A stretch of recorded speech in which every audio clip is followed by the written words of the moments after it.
welcome back to RCIcons. So, a Wednesday video. I know, it's been a while, a couple of months probably.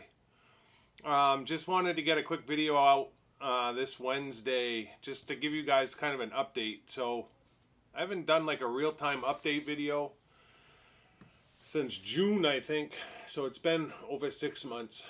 But I just kind of wanted to reach out for a number of reasons. So I've been getting a lot of emails, comments asking about the track. So I want to update you on the track, the channel, the holidays, and kind of where I'm at in the present time. So the track. The last video you saw, video 3, was me putting down the track base, which was either right around Thanksgiving or just after Thanksgiving is when we did that. And literally, we got the track base down, and I had went and got all the pipe to cope it, and it rained the next 5 weekends in a row where I'm at. So we were never able to get the coping down. I did walk down there and kind of walk around to see what it was like, and of course, with it being clay based, it was just a disaster. The track surface itself stayed in place fine, but it was just like slop, right? Stuck to your feet. Just a gooey mess. So, unfortunately, we didn't get the coping down, although we have everything here to do that. And then, so after 5 weekends of rain, we're into essentially Christmas at that point, and the ground froze.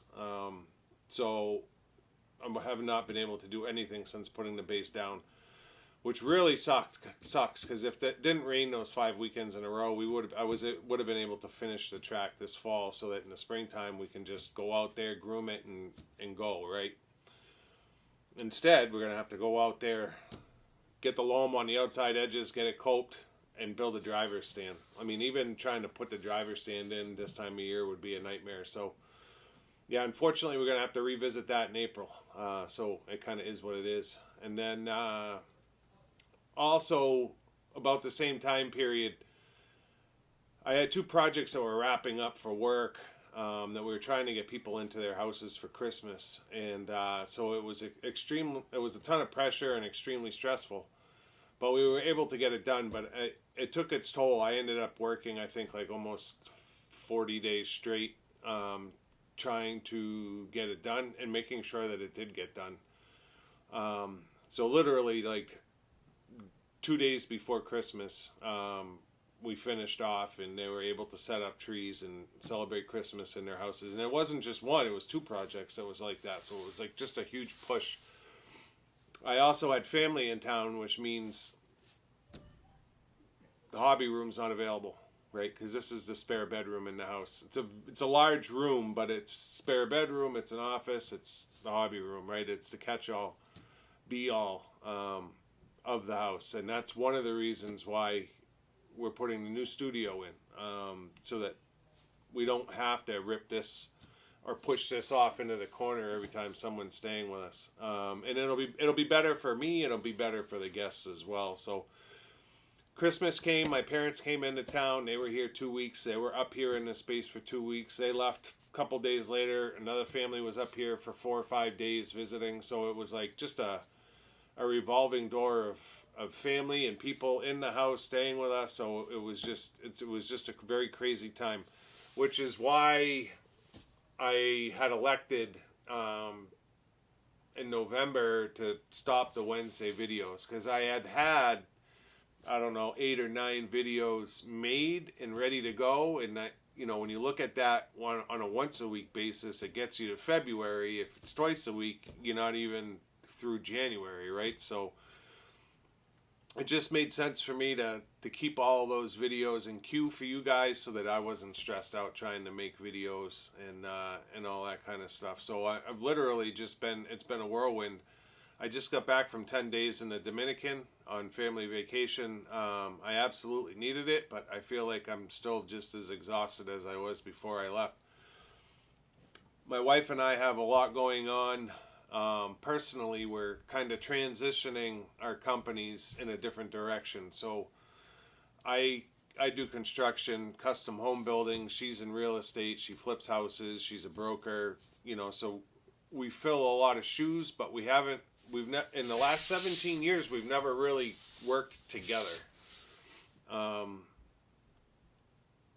little bit here and there where I'll go work on one of our projects, but we've never really kind of morphed into a team and just, she secures flips, I go renovate, she sells flips, and it's just rolling like that. I've always had a customer base that's kind of kept my company moving over here, and then in parallel she's doing the same thing. Well, we're trying to bring those two together for a number of reasons. It'll basically cut my work hours in half, but it's also it'll generate more revenue than us being like this, right? So more income. So if we're traveling like this with our businesses, we know what we make every year. It's just about the same, and we can essentially add, I would almost say double it if we bring that together, right? So it's hard because I'm always booked out a year.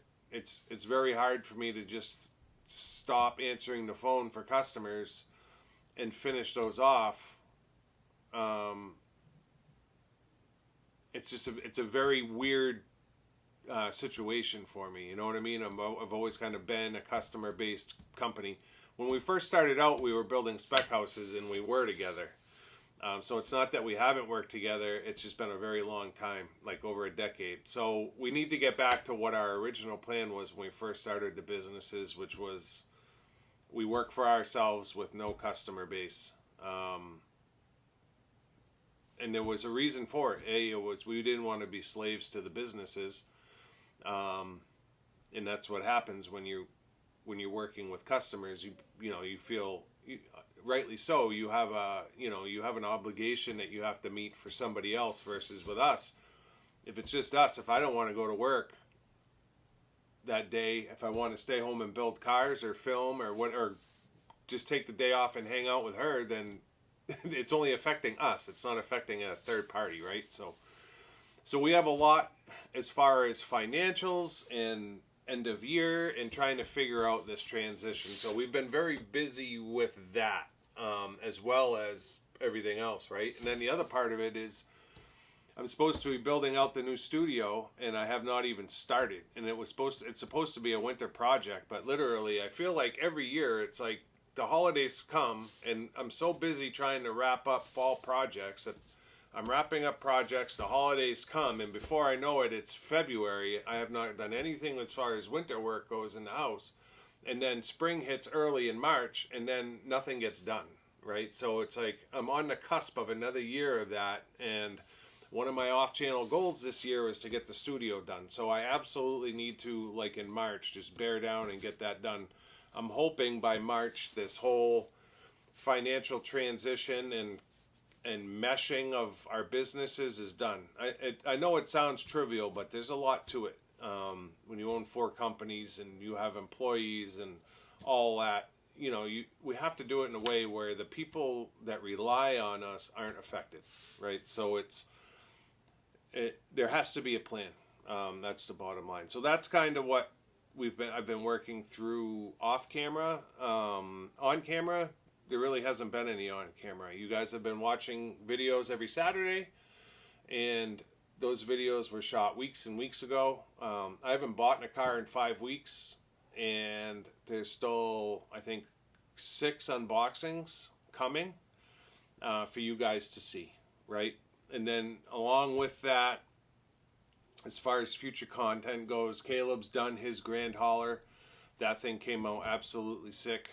So you'll have the Grand Hauler video will be coming up. And then, so today is Saturday. I think it's the 20th. Today was my controversial video day. And Adam at Adam's Playground had put out a video of his Blizzard running around. And it's funny because literally 3 days ago when I was in the Dominican, I had ordered brushless setups for one of my Blizzards. So we're going to do dual brushless conversion with 6500 kV brushless motors, hobby wings, as well as I have metal tracks from the Larry Zabotny auction that I never put on. I have 3 Blizzards. Well, one's a Trail King and then the other 2 are Blizzards, but they're all the same. And I haven't run mine. It's been a couple of years. Last year, if we got snow, it was heavy, wet garbage that it would have been really hard to run a blizzard on or it was like ice, and neither one of those really work for those machines. You need a little bit of loose, firm snow is what you need for those, and they absolutely rip. And if you have them on brushless, they literally wheelie, and it's absolutely nuts. So hopefully I'll have some time to get that put together, and Caleb get a running video for you guys. So along with however many unboxings there are that are left, you'll have at least the Grand Hauler build and that build over the next few weeks to kind of entertain you guys. Another thing that happened, we hit 4,000 subs just like literally January 3rd. So thank you for that. Everybody that's subscribed, I want to thank you. We're at like 4,030 something now at the time of the airing. But yeah, I believe Adam at RC Action Australia hit it early December, and then I think Andy Robertson hit it, and then Adam at Adam's Playground hit it, and then I kind of trickled in behind all of those guys, which is fine. I mean, I just been watching everybody else thank everybody for 4,000 subs, which led me to look at mine, and I think at the time I was at whatever it was, I was at 3,900 and change, and I was like, oh, we're getting close too. So I really don't track that stuff, but I do want to thank everybody that has subbed. The channel has, in my mind, has been a little blah lately, just because it's like I haven't been building anything, and I'll be honest, it's absolutely driving me nuts. Like all I wanted, I've got Glenn's XMW sitting next to me. That was the next car in queue after the Thundershot, and I haven't been able to touch it. Just have not been able to touch it. All I want to do is build a car, and I just have not been able to put 2 hours together. And if I do put 2 hours together, I'm so tired that it's like the last thing I want to do is sit in a chair. It's like I just want to relax. So it's just been a kind of very funky, busy winter so far. But I think that the time that my wife and I are putting in now is going to benefit me come June, because midsummer I'm not going to have customers to go work for, so it should allow for an awesome summer and fall as far as RCIcons is concerned. I can just imagine myself moving into a new studio, getting my collection organized in one space, and then literally just starting some of the most epic builds to hit YouTube. I mean, we have a Blazing Blazer to do. We have a Hilux 4x4 to do. We've got an Incident to do. We've got, I mean, you name it, cars and trucks we have it. We're doing a #1 Porsche 959 from New Box. You know, all these awesome cars that just need to be built and are going to be documented at the same time. And I'm just really looking forward to just diving in. So many cars and kits. So yeah, I'm just really looking forward to that. So yeah, that's it. I mean, that's kind of where I'm at. I figured I'd throw this Wednesday out and just kind of update you guys as to what's going on, and thank you for the subs. I really do appreciate it. Man, there's just so much going on in RC right now. You know, it's like I've got unboxing videos. I have the mid came in. I've had a bunch of stuff come in. I didn't get the Yokomo, although my hobby shop has 4 in stock, so it's just a matter of going down there if I want one. But I don't know that I want one, to be completely honest. It's a high ticket number, and I have 2 originals, so I don't know that I would buy it. Awesome car though. I'm enjoying everybody else build it.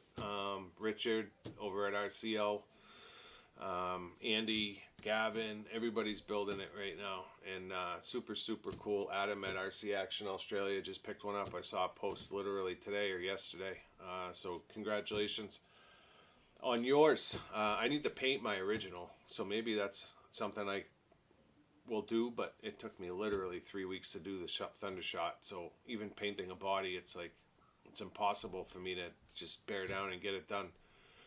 So yeah, I hope you guys are enjoying the channel. I hope you enjoyed the holidays. I was trying to do some giveaways, but I just didn't have time. It's just one of those years, and it wasn't like anyone else was doing it, and that kind of is what fuels my fire.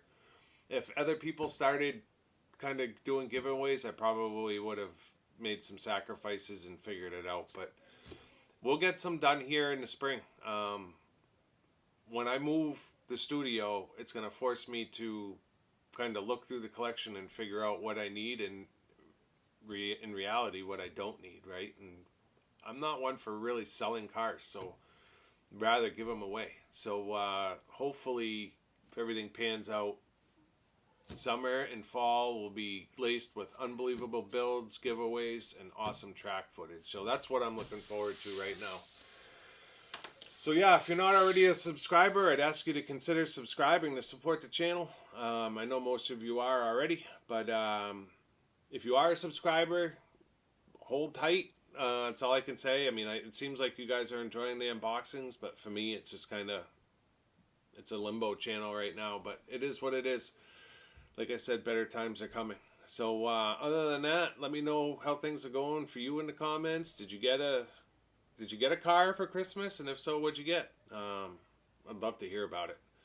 And other than that, you know, the typical thumbs up, thumbs down, and I'll see you on Saturday with another unboxing.